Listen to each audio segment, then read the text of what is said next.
Well, everyone, it's December the 4th, 2023. We're talking about Parshat Vayeshev.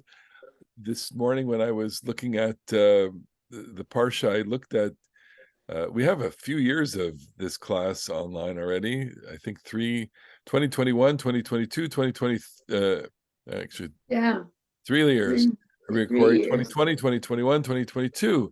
And I always say about Parshat Vayeshev, it's the best Parsha in the whole Torah. It's my bar mitzvah Parsha.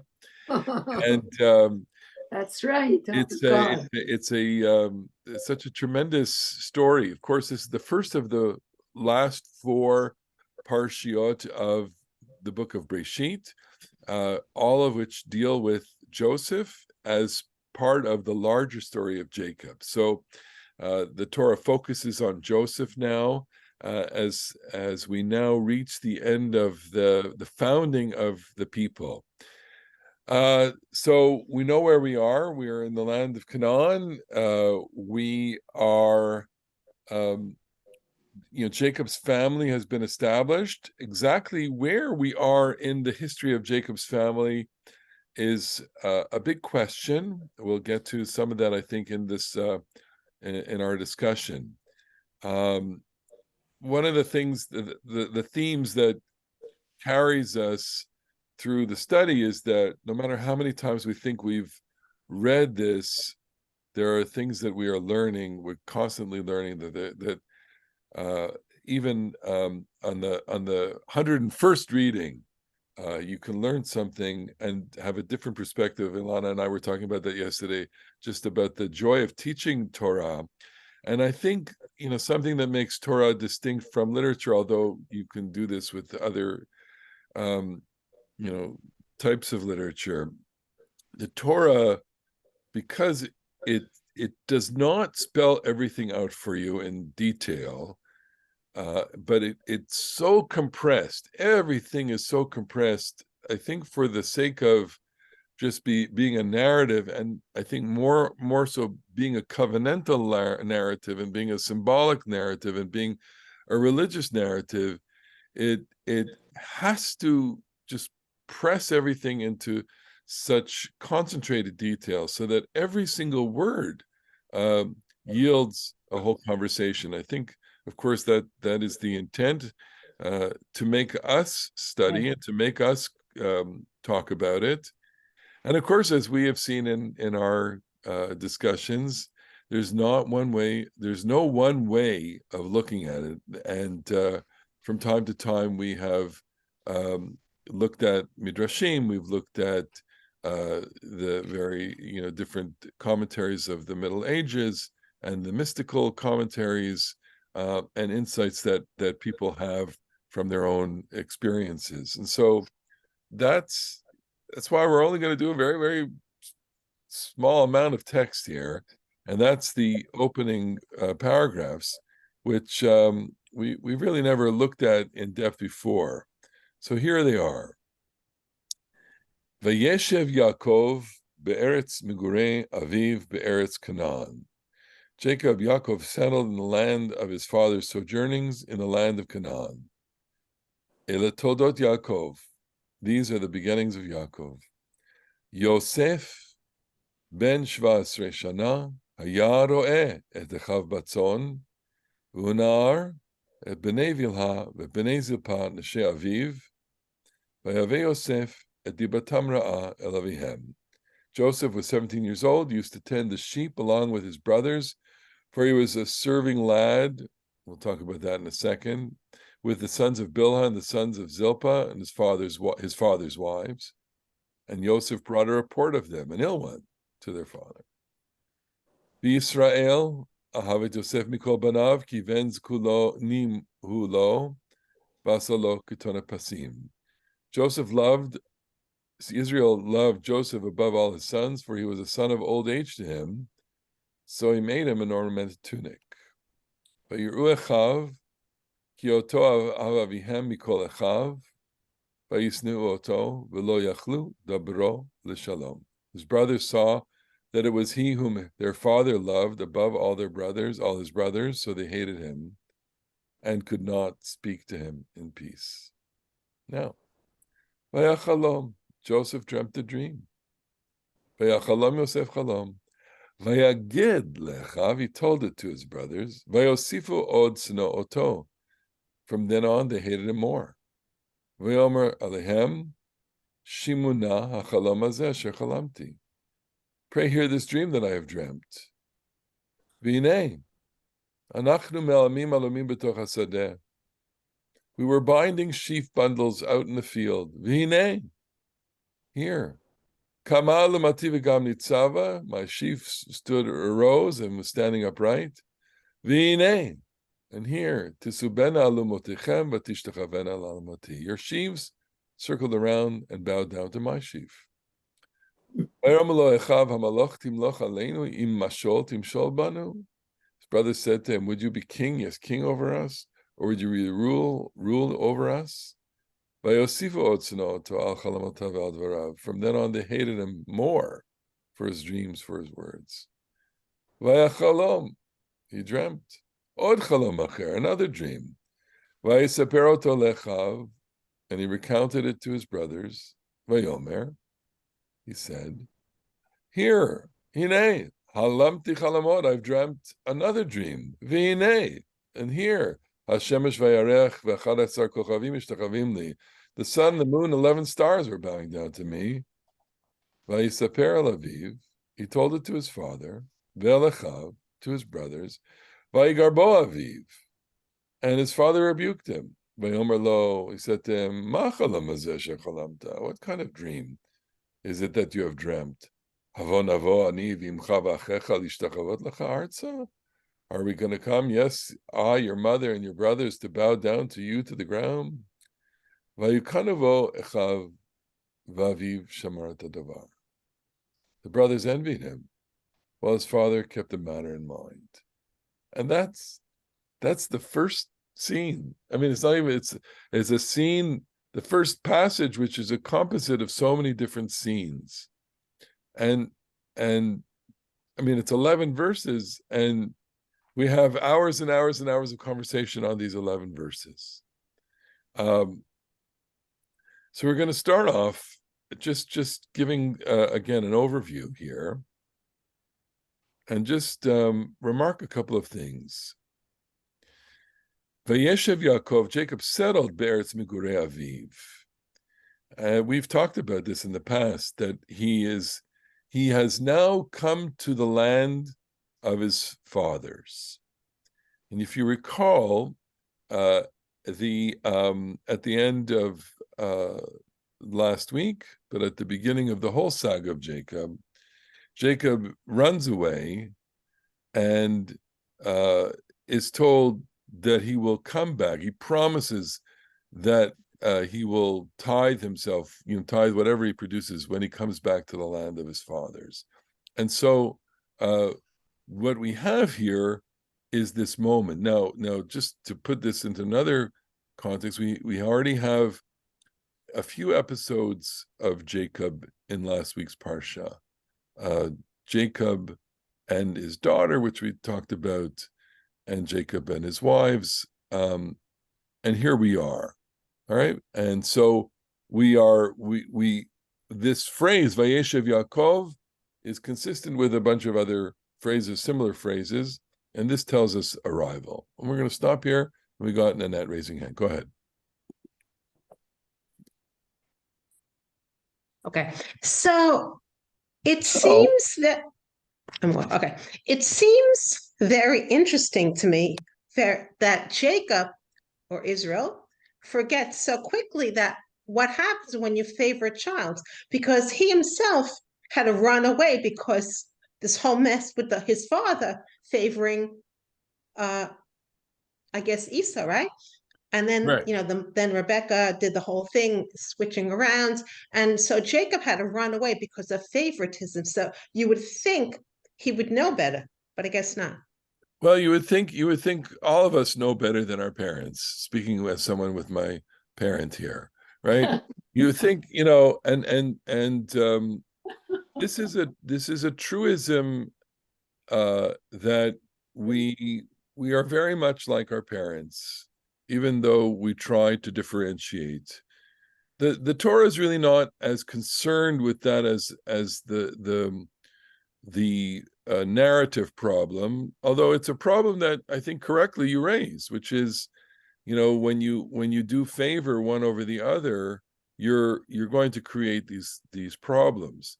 Why Jacob would not have seen that is a big dilemma for us. But there are things that, let's face it, we all have in our lives truths that glare at us right in front of us that we may seem blind to,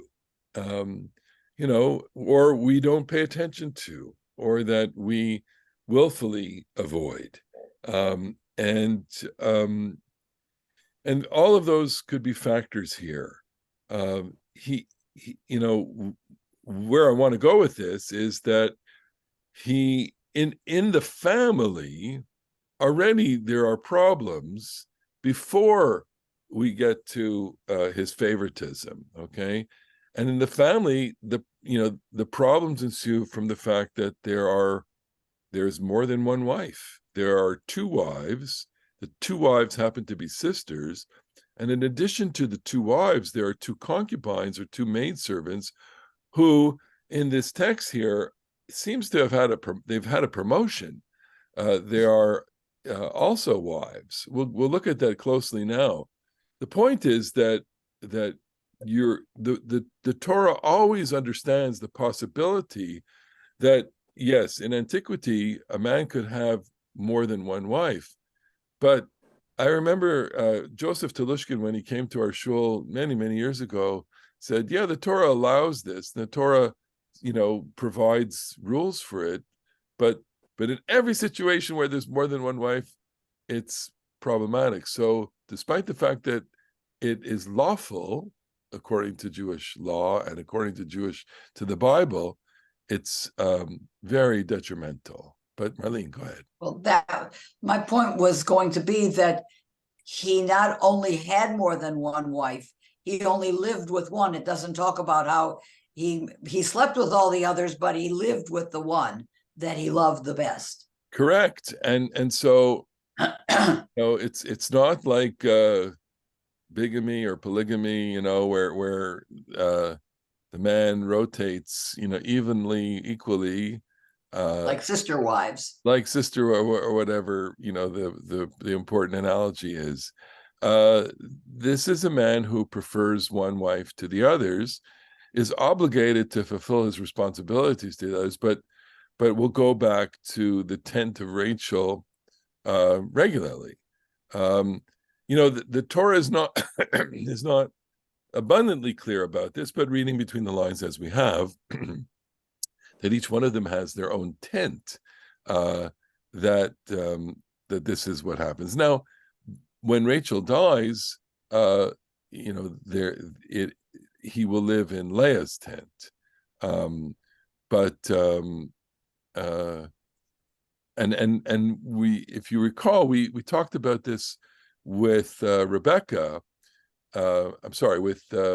When Right. Isaac marries Rebecca, he brings Rebecca into the tent of his mother. He doesn't dismantle his mother's tent, and that we focused on also in light of the other matriarchs. Go ahead, Bob. What really struck me for the first time in reading this was there's so much talk now about dreams, both before and in this one and later.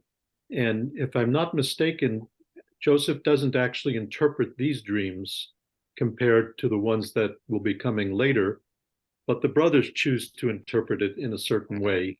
And so I'm sort of wondering, does that have any significance? It does. It has tremendous significance. The idea, and we'll take a look at this in a second, is everybody else is interpreting the dreams, but Joseph is not. I think that's a really astute observation. Joseph tells the dreams, and we'll try and figure out exactly what that means in a second. Okay, everyone. Lana, go ahead. I think we spoke about it maybe last year about the using of the name Yaakov and Israel. Yeah. In the beginning, it says, "Ve'ele toldot Yaakov." These are the children coming that belong to Yaakov. And then, "Ve'Israel ahav et Yosef." Yeah. יותר מכל בניו. Does it mean anything? It has to Well, mean something. it does mean things. Scholars will point to this as maybe evidence of multiple sources here, and the Torah is not presenting itself with its footnotes here, right? What source is it? The Torah is narrating this interchangeably at this point, with certain associations related to one and certain associations related to others. Yisrael is the name that he got from the angel and from the appearance at Bethel, so when you see these names, you'll get with them all of the associations that have been given with them. Marlene, go ahead. Sorry, go ahead, Alon. But the name Yaakov represents a follower. The Correct. name Israel presents power.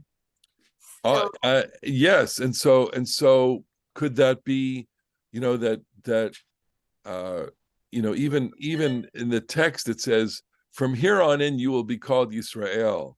So what we're tempted to say is, like you just said, which is this is the Yisrael part of the power start portion, or what I'm going to just dangle out here for a second is that there's a possibility of chronology here that we need to let's just put it out there that the chronology of the story is a little confusing, okay, and possibly this is what's going on here as well. Marlene, just one, but when it says Israel loved Yosef more, so he was strong enough to do it, and if he was still called Yaakov, maybe he would love them all equally. Ooh, Something nice, like okay, but wow, what an idea. but I wonder, I do wonder if that is really the case. I'm going to hold that for a second to think about it. There'll be a sermon. Go ahead, Arlene. In other parshiyot, the main wife gives the handmaidens to the husband. In this, we only learn that he has these other two. Is he just so busy, or why doesn't he just have the two wives? The wives, if you recall, Jacob, when he marries Rachel, he marries Leah, and he'll get a twofer with Leah, okay? Immediately after the marriage is consummated, like surprisingly, the following morning, Zilpah is given over with Leah. When Rachel is married, he gives her Bilhah. So the maidens, the shvachot, are kind of ancillary to this. They're not intended at the beginning of the story to become mothers to the children of children. Would Lavan have intended them that way? No. I'm going to take the harshest criticism, which is that the maidservants are property of Lavan, basically, and they are property of the women themselves. The fact that they are transferred along with the wives indicates that this is the marriage is a contractual marriage, and it's coming with the woman and property, namely the slave. What is interesting as a kind of subtext here is that they graduate, and you could even say that they're emancipated. They're certainly emancipated when Jacob cohabits with them and they become mothers to children.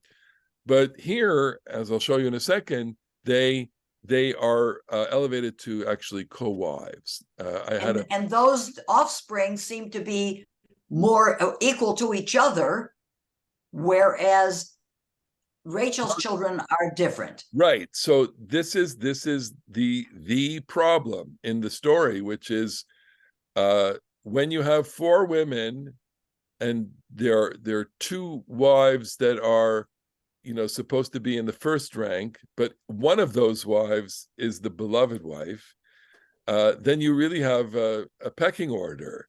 And in the pecking order, where are all the children? And that's the that I want to say it's the subtext, but it's really the story, because Joseph is the son of the beloved wife, okay, and the other sons are the son of Leah. I'll have them listed out for you in a second. And then you have four sons who are the sons of Bilhah and Zilpah, and you also have one daughter here. Let's not forget Dinah.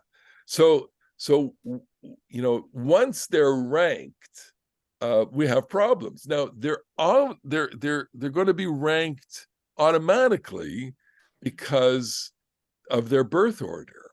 Reuven is the eldest, but we seem to have a problem with eldest children in the Bible, and that is going to be usurped, and that's what's happening here.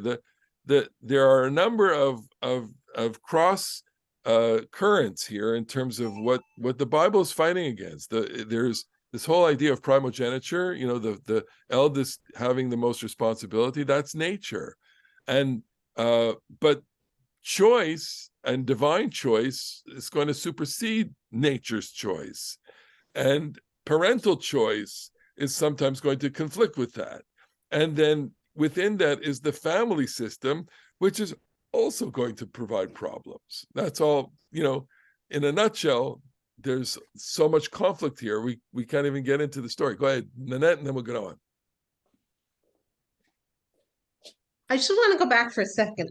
I just want to say I really like what Ilana said about the name, the meaning of the name, because in the Parasha, the first line, now Jacob, they didn't say now Israel, they said now Jacob. So it just maybe if the Torah has to do with behavior, how we behave, just maybe they're calling him Jacob because he is favoring a child. But on the other hand, maybe he had to favor him so he would ultimately get to Egypt.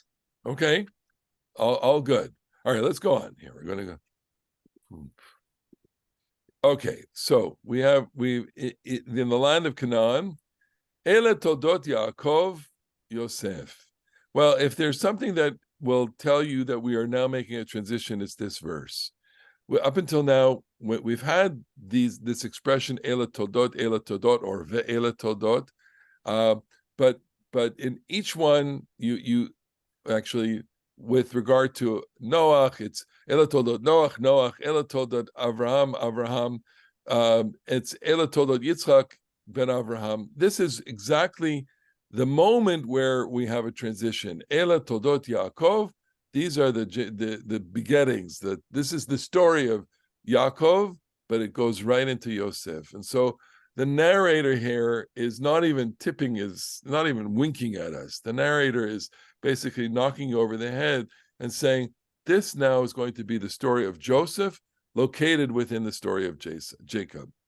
Ben Shva Esrei Shana Haya Ro'eh Techav Batzon. He was 17 years old, used to tend the sheep along with his brothers. Now, V'hu Na'ar et B'nei Vilha v'et B'nei Zilpah Neshei Aviv. And in here, this is the Everett Fox translation. He said, for he was a serving lad with the sons of Bilhah and the sons of Zilpah, his father's wives. V'Yosef, V'yaveh Yosef et dibatam ra'al avihem. Joseph brought a report of them, ill one, to their father. Now, that we have to really kind of crack this verse open, okay? Because it gives us, as we said, characteristically, a lot of information here, and the information is located within the context of the larger story. Well, 17 years old means that, well, he's 17.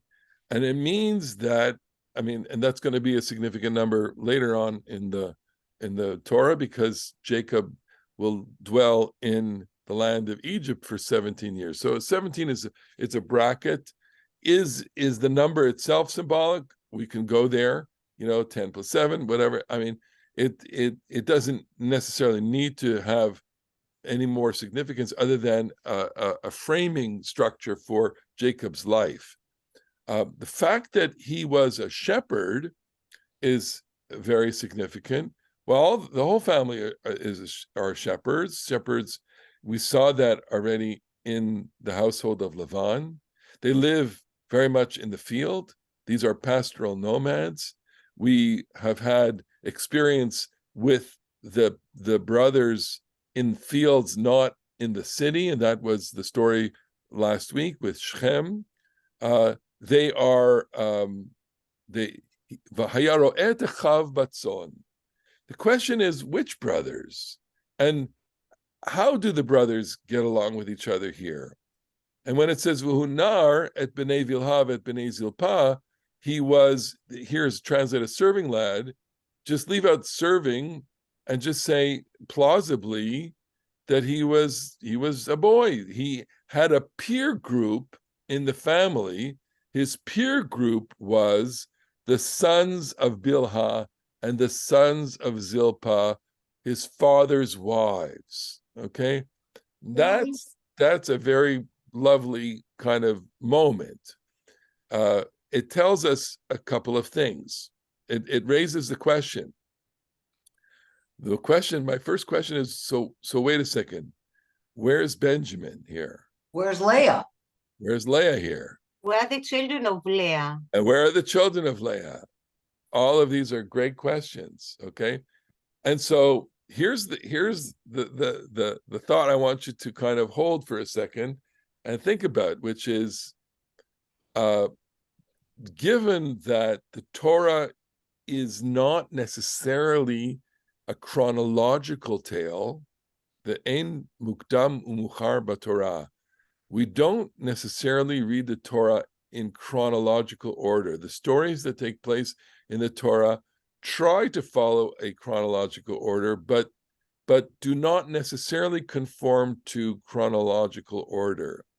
So given that, it's plausible here, in the absence of Benjamin, that A, Rachel is still alive, and B, Benjamin is not born, okay? Because by definition, if Rachel is still alive, then there's no Benjamin. Now, this makes sense because he v'hunar et b'nei Bilha et b'nei Zilpah. He cohorted with the Zilpah children, the Bilha children, and the Zilpah children. Why? Well, this goes back to the father. The father spends all his time with Rachel and not Leah.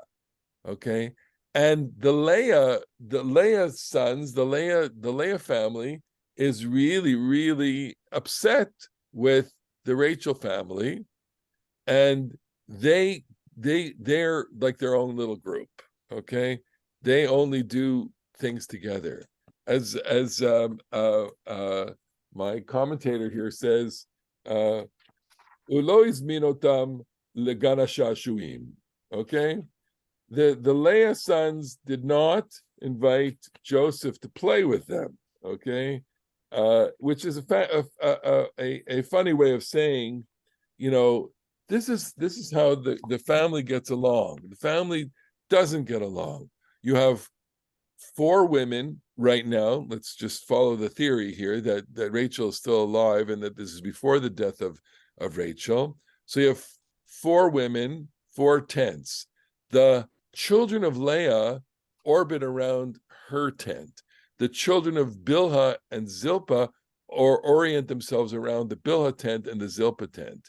The children of Rachel, there's only one right now, they orbit around Rachel's tent.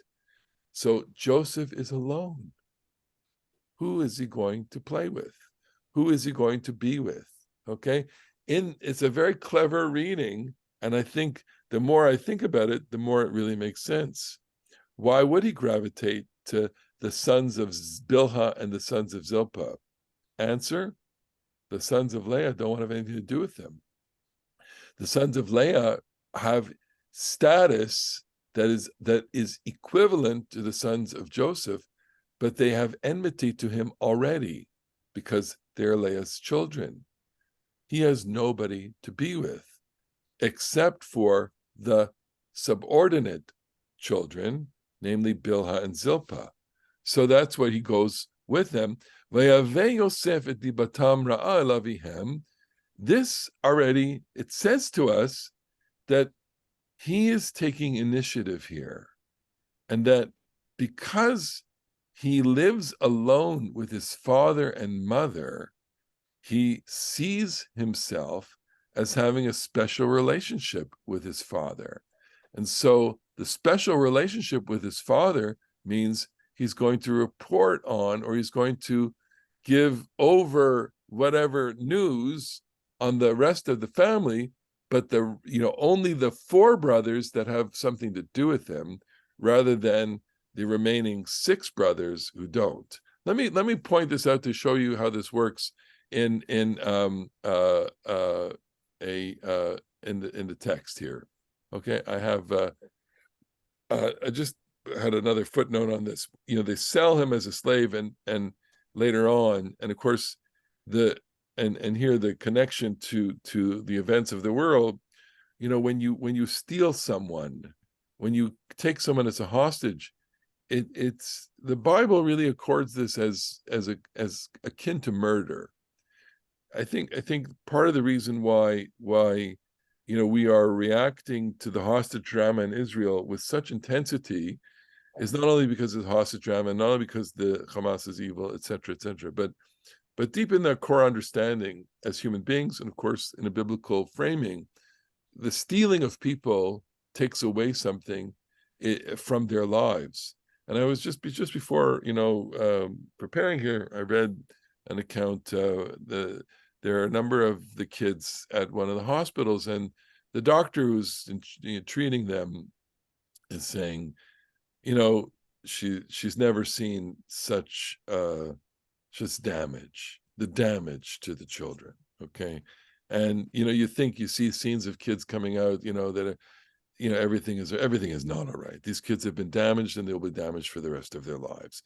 The same way that anybody who's been abused or raped has been damaged for the rest of their lives. And that's why this is akin to murder, the way rape and other things, abuse, are akin to murder. Okay, so Joseph's talebearing, here's the way that the pasuk, the verse, is divided.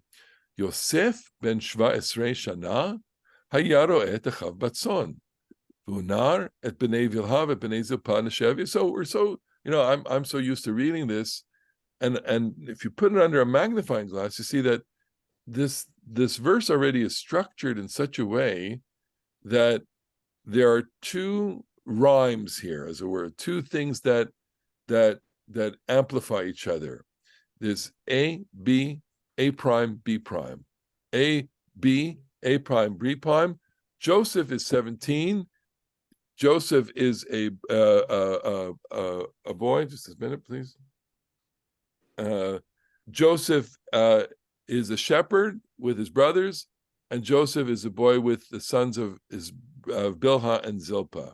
Okay, so again, A, Joseph, 17. B, Joseph the shepherd. Joseph is a child. B, Joseph is with the sons of Bilhah and Zilpah, his father's wives. Okay, what does this mean? Why is the servants? Reuben, Shimon, Levi, Yehuda, Yisachar, Zvulun are Leah's sons. Dan and Asher, Gad and Naphtali are Bilhah and Zilpah's sons. So who is Joseph bearing tales on? Leah's sons or the maid's sons? And what is the relationship here? So he is associating, on this reading, he's associating more with the Bilhah and Zilpah children. And the reason is because there's so much fractiousness within the family itself altogether. The Leah sons don't want to have anything to do with him. Okay. And there's one element that is missing in the telling of this. If we go back to the verse here, okay, so Joseph was 17 years old, and it says Joseph brought a report on them, an ill one, to their father. Okay, now you would think that this would elicit a reaction from those brothers. We get a reaction later on when he dreams. It says they hate him.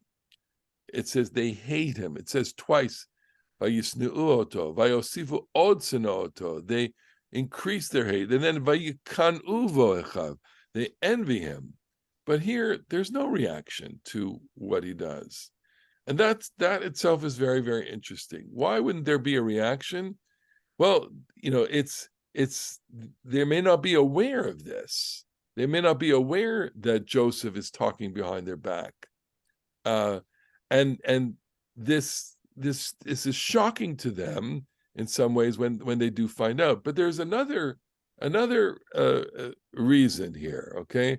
And again, I'm pulling a lot from Grossman, who makes the following point literarily. He says, if you know the line that in a Chekhov short story, the gun that is revealed in the first scene is going to go off by the end of the story. Okay, that the art of the storyteller is that all of the elements are present right at the beginning of the story. And this is, I'm going to close the screen for a second to see you. This is what makes the art of biblical narrative so artful, is that all of the elements are there right at the beginning of the story. The brothers, namely the Bilhah Zilpah brothers, may not be reacting with hatred towards Joseph for talebearing on them right now. But how does talebearing function later on in the story? Or more broadly speaking, how will information function in the story? Specifically, how will information between children and parents function later on in the story? So to make this, to move it, I would say that we all know the end of the story. At the end of the story, Joseph conceals himself from his brothers. So that's information. It's not talebearing here. But when the final moment of discovery happens, that is to say, when Joseph brings his father down to Egypt, is there any revelation there of what the brothers did? The answer is no. Here at the beginning of the story, Joseph's telling everything to his father. But by the end of the story, he doesn't. Here and here we could, the sermon, I guess I could say, it's not so much a sermon as much it is, really, the analysis is he tells his father everything to create the bond with his father. They have a stealth bond that they're going to, create with each other, because information is relayed from, one child about the other children to the father.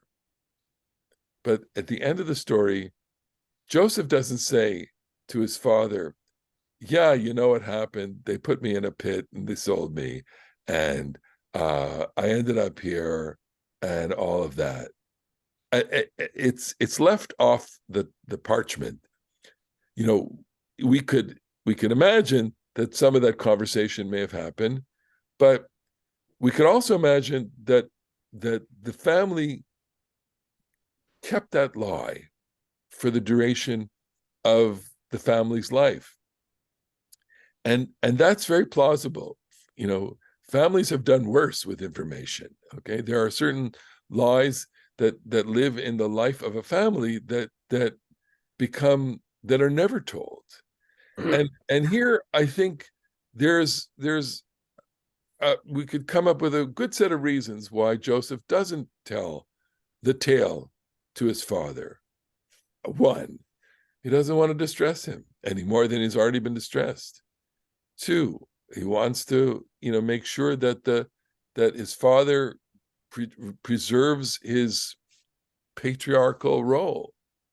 Three, I think he wants to create a new kind of power structure within the family, because information is power. And so Joseph, by holding on to the information, has power over the brothers.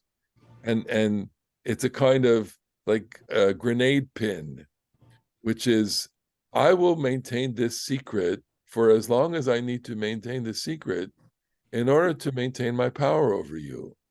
And at the moment that you kind of alter the equilibrium of power, I will pull the pin on this, and you'll see what will happen as a result of this. So, in order to curry favor with his father, he tells on his brothers. In order to have power over his brothers, he doesn't tell his father. I think there's a certain symmetry in that, and I'm open to your rebuttal. Go ahead, Steve. No, it's Stephen today. Barbara's at a lunch. Just on that note, we heard, what's her name? Letty Cotton Pogrebin. Yeah. She has a new book called Shonda. Okay. And we heard her talk about all the lies in her family. Yes. And the book is terrific. So I recommend it to, and Barbara recommends it to others. The lies that she never knew, she only heard about when her parents were ready to die, or when they died, relatives came forward and told her things. It's amazing. So I'm glad you mentioned it, because, and I remember reading reviews of it. I haven't read the book, but it does tell you something. It says there's a family secret, and occasionally the family secret, dies with the people who own the secret, and occasionally you'll see the secret revealed on a deathbed, and or sometimes in order for a kind of resolution to all of the things inside a family. Today we have DNA analysis, okay, and I've heard a lot of stories like this, and of course I have had one story where it's an unbelievable story, where a woman comes to me and says, I had a DNA test because I have a genetic disease, okay, only my parents don't have this disease. Okay, so I have a disease that is present only in a certain ethnic group, and my parents don't belong to this ethnic group. Okay, so I said to her, "Are you saying what I think you're saying?" She said, "Yes, I'm not the natural born child of my parents." And she said, "What do I do with that? I'm Jewish, but I'm not Jewish." Okay, because if my natural mother wasn't Jewish, because this disease that I definitely have belongs to someone else, another ethnic group, what should I do? Okay, which is it's a great rabbinic question, but it also means that there's a secret. She went and investigated. She did her own investigation, and she discovered that it's a classic. I mean, classic is painful to say. There was a mistake in the hospital, and that the same day that she was born, a child born to these parents was born, and they were switched. Okay, so she grew up her whole life with Jewish parents, but belonged to another ethnic group, and somewhere else there's the real child of the parents, but they have a genetically Jewish child. Okay, so there's a secret. How do you live with that secret, and what should you do? Now, if you reveal the secret, you destroy the family. Okay, and if you reveal the secret, you also destroy someone's identity. So is it better to reveal the secret or not? And that's the conversation. Now, here he's got secrets for his children. He's got secrets on the brothers. He reveals the secrets of the brothers. The rabbis go to town on the secrets, and the rabbis elaborate and say that Joseph is not only telling tales about the sons of Zilpah and Bilhah, but he's telling tales about the others, the Leah sons. What do? Well, you can imagine. They violate all the laws in the book. They eat, Ever min achai, which means they're so cruel to animals. They rip a limb of an animal and they eat the limb of the animal. That's one of the cardinal sins, right? And forget sexuality. They're terrible. They're like whatever. Their behavior is terrible, and They have sheep. and they have no, not it's yeah, I know. Okay, you're saying no. They what's the third one here?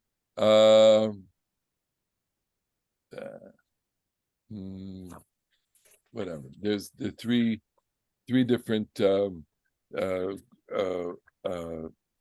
sins that they do. Okay, well that's Rashi and that's the rabbis, and they're elaborating over all of that, but what they also say, what the rabbis say, is that Joseph himself, by telling all these things, is punished with all of these things too. Okay, and it tells you that they're not so fond of the fact that Joseph is a brat. Joseph, tries to endear himself to his father, based on all of that. Okay, all right. Other, go ahead, Bob. Yeah, I mean, I think the explanation you provided is quite plausible, and I would really defer to the psychologists and family systems people to comment on that. In the room. Yes, in the room here about secrets and power and that. I have a very, very different of the 70 different faces that I prefer. Okay. But my rabbinic question to you is, what are the moral lessons that we take away from this particular riff that you're putting on this? Well, the moral lessons, going back to our first conversation, which is, within a family system, there's all sorts of micro politics and microculture, and it's never good to have a situation where there's all sorts of preferences to a child or to a group of children, because it will destabilize the family, and this, I mean, unfortunately, in this case, it's inevitable because you have multiple wives. So the bottom line is, if you're a man, have one wife. but I wanted to turn over to Stanley, because you have maybe some inclination from the psychological realm in terms of family systems and how, on the subject of information management within families, and how certain children and families manage and information or tell things and create a different web of relationships or secrets within families, etc. Any one of those topics, kindling anything for you? Well, I don't have anything Okay. profound to say, I'm afraid, but I do like your analysis about the power relations. That makes sense to me, and it's very in keeping with how family systems people would approach it. Sure. I just wonder, though, about Joseph, just the question of that he did tell on his brothers then, but didn't later, but the much worse thing, as it were, that they did. But isn't there the idea that Joseph matured over time, and that he realized that he was causing a lot of dissension and difficulties, and what the consequence for him was terrible. So that it's not so good to necessarily reveal everything. Well, so I agree with you. I think part of what Joseph experiences here, in terms of both being stripped of the clothing, which if we had the time, we would look at this, but let's just say, as we go forward with these stories, following clothing as a motif of identity. So he's stripped of identity and he's naked. So he at several moments in the stories of Joseph, he will be with clothing and without clothing. And it's all the way of highlighting to us literarily that here's a young man who has identity shaped on him by the relationships, and then stripped from him quite literally. And by the end of the story, he wears the clothing of royalty, that is his identity, but he also has his own identity, and he has to maintain a kind of deference and respect to his father. And having learned through years and years of pain, 20 years of pain and abandonment, and the sense that there was nobody looking for him, that nobody cared for him, that he was alone, and that his life was taken from him, and how he emerges from that, I think is really quite the story here. Again, it's so easy, hard, I should say, so hard not to make the parallels to the life of a hostage and to the life of a person whose identity is stripped from them and thrown into a pit, thrown into a dungeon. I mean, these are going to be the themes that we talk about over the next few weeks, given the Parsha. The Parshas, I want to say thank God we have a way to relate to reality based on the readings, because they help us and guide us and teach us. I have so many hands here. Okay, so we had, who was first? I'm sorry, Marlene, then Ilana, then Nanette. Go ahead. Can we go back for a second to where the concept that the father could either say, I'm listening or I'm not listening. Don't talk to me about that. He must have encouraged the tale telling. Well, the answer to that, I think I agree with you, that whoever is in charge of a family has a role, and Jacob is clearly in charge, and he sets a tone here. And the fact that he doesn't reprimand Joseph for being a tattletale, I think makes him in some way, but he doesn't have one of the other sons going back and forth bringing lunch. Right. He has Joseph because he empowers Joseph.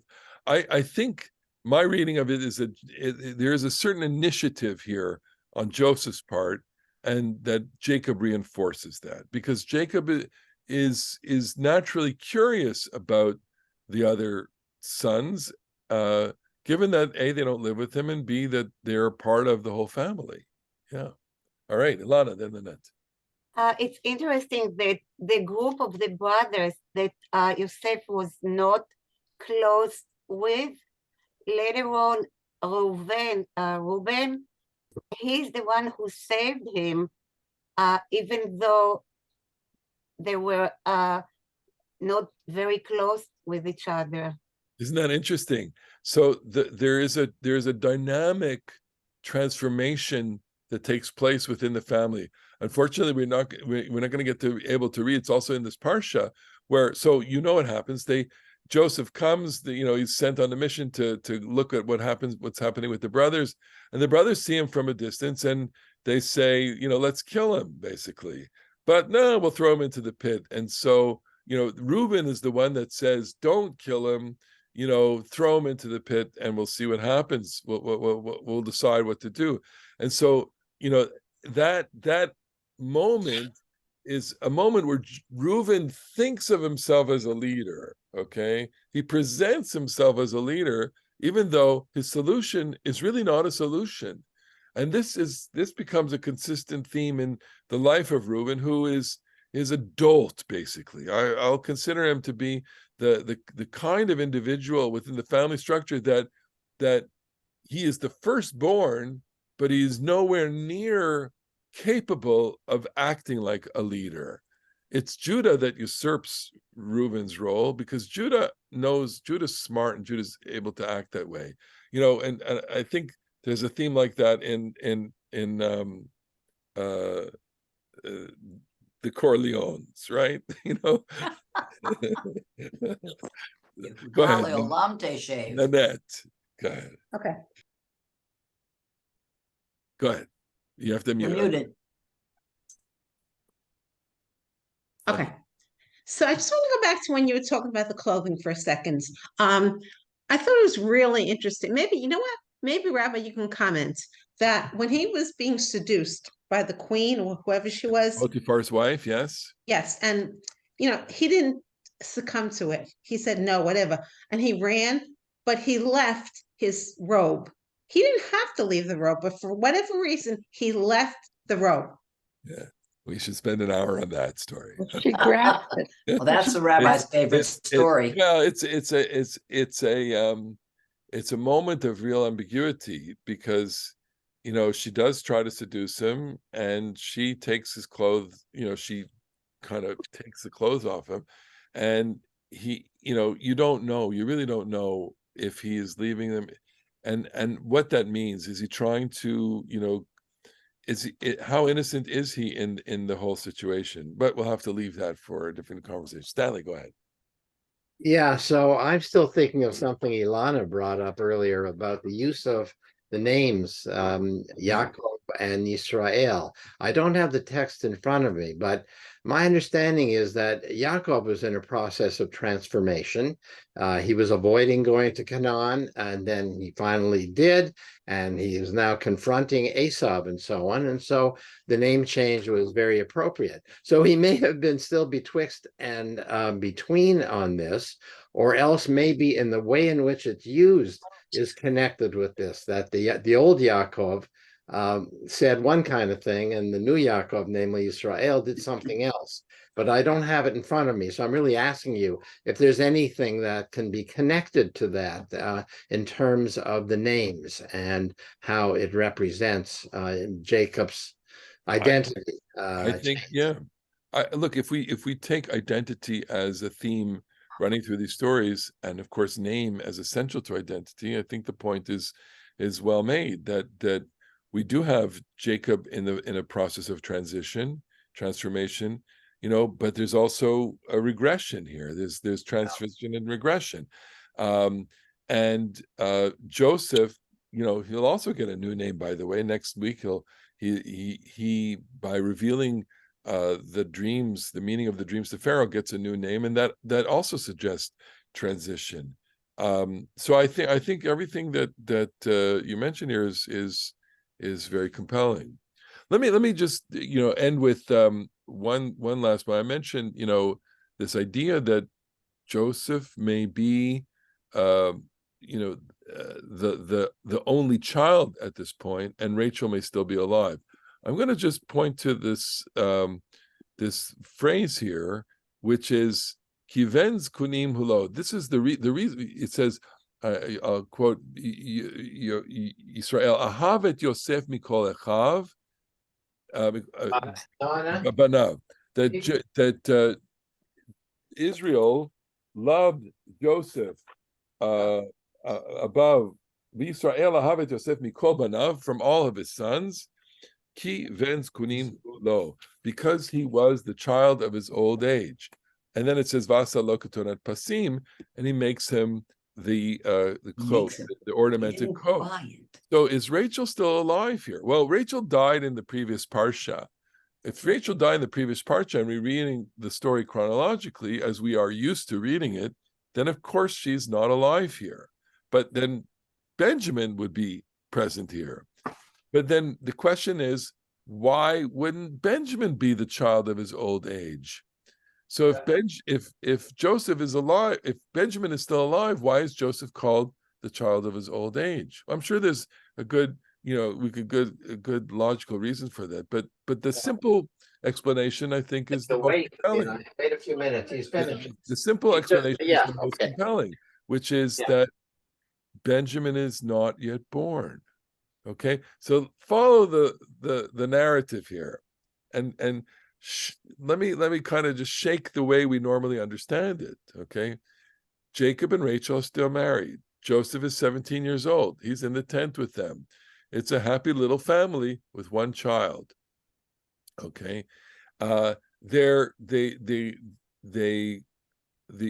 family is in a young stage when all of this happens, and Joseph, as we know, and later in the story, you know, has this altercation with the brothers. The brothers put him in the pit, and then they sell him, and they bring the coat, dripping with blood, back to the father. The father mourns, but then in this reading, they have another child, Benjamin. Benjamin is born after the death of Joseph. So this changes the way I understand this, which is that Jacob is inconsolable after the death of Joseph, or the purported death of Joseph. But then Rachel and Jacob go on to have another child afterwards. Okay. Wait. Sex consoles him every time. Well, so wait. So Jacob goes on to have another child afterwards. And then when the brothers come down to Egypt, they reveal, if you read it carefully here, I'll give you a homework assignment. When the brothers come down to Egypt, they reveal something that's not known to Joseph. Joseph doesn't know that he has a brother. When the brothers come down to Egypt, they say, our father has 12 children. One is gone and one is back home. This is new to him. Okay. He knows that there are 11 children, 12 with a daughter. Okay. And he doesn't know about the 12th son, Benjamin, yet, which is why he insists on having him brought down. He torments the brothers next week and says to them, well, I want to be sure you're right. Bring him down. Okay. Then the only problem that we have with that is the following, which is in the second of today's dreams. Okay. It says the sun and the moon and 11 stars were bowing down to me. Okay. To which we ask, well, what does that mean? 11. That means that there's Benjamin. No. Leah is one of the stars. Leah is counted because she's one of the children. And when Jacob responds to the dream, he says, Dina. I'm sorry, Dina, you're Dina. right. I always mix. So he says, Hamaloch, sorry. I've dreamed another dream. The sun and the moon are bowing down to me, 11 stars. And the father says, what's this dream you've made? Am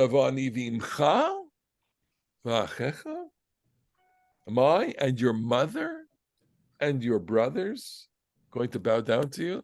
Now, we could say achecha means achutecha, and you could say imecha means Leah. Or we could say imecha is Rachel, and achecha includes Dina, sorry. So I leave that kind of, I don't know if I'm going to get to it next week, but I leave it as a kind of question hovering over it, that the interpretation of the story changes, I think, quite dramatically if we consider the fact that it's possible that Rachel is still alive here and that Benjamin is born subsequent to this. So just go into the life of Jacob for a second, okay? His daughter is raped, his son is abducted, and then his wife will die. And that's pretty bad, okay? And so forget everything that we've explained.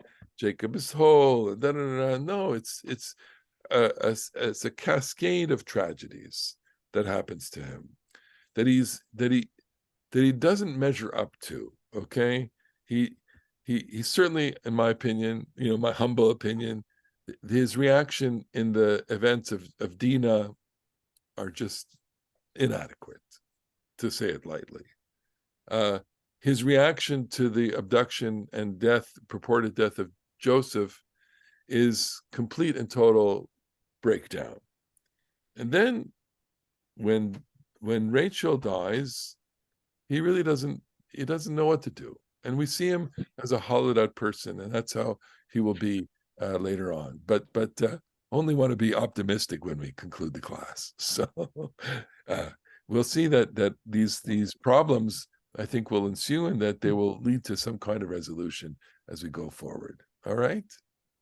And that's that.